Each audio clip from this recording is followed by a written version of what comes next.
এটা হলো আমার কালী পুজো ভ্লগ। তো সকাল সকাল উঠেই আমি বাসে করে চলে যাচ্ছিলাম ঠাকুর দেখতে।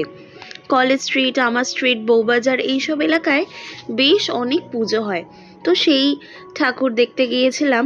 অপূর্ব সুন্দর মাতৃমুখ, মায়ের মুখ পুরো নৈহাটির বড় মার মতন করা হয়েছে, তবে আকৃতিতে অনেকটাই ছোট।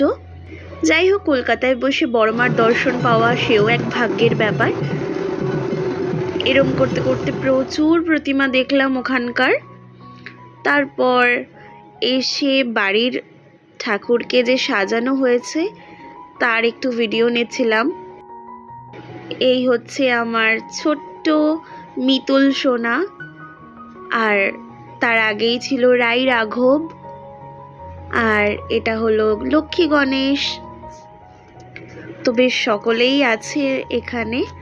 উপরে বড় মার ছবি আছে, দক্ষিণেশ্বরের ভবতারিণী মা, রাজবলহাটের রাজবল্লভী মা, রাজপুর সোনারপুরের বিপত্তারিণী মা, সারদা মা, শ্রীরামকৃষ্ণদেব, স্বামীজি, মহাদেব সবাই আছেন।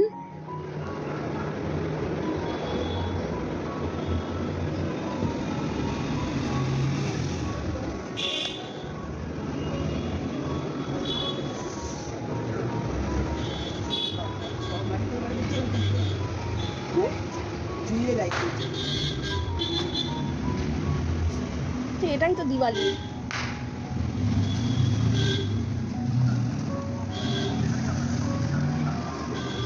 ফুল কাকু দেখছে, ফুল কাকু ওই যে ওইখান থেকে দেখো, ওখান থেকে দেখতে পাবে, ওই তো নিচে দাঁড়িয়ে আছে।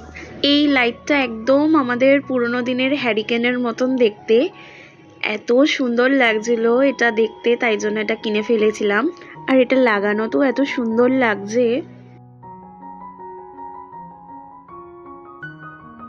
দীপাবলি মানেই আলোর উৎসব, তার সাথে এত সুন্দর সুন্দর মোমবাতি, প্রদীপ এগুলো পাওয়া যায়, তো সব দিয়ে একটু সাজাতে খুব ভালো লাগে।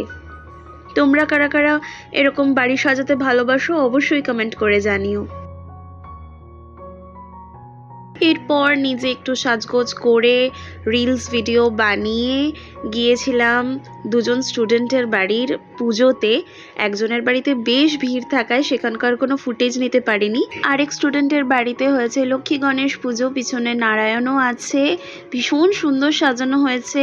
ভোগ প্রসাদ গ্রহণ করে ফিরে চললাম বাড়ির পথে, সাথে দিলাম কয়েকটা ছবি। আমার তো কালী পুজোটা খুব ভালো কেটেছে, তোমাদের কেমন কেটেছে জানাতে ভুলো না। Bye bye.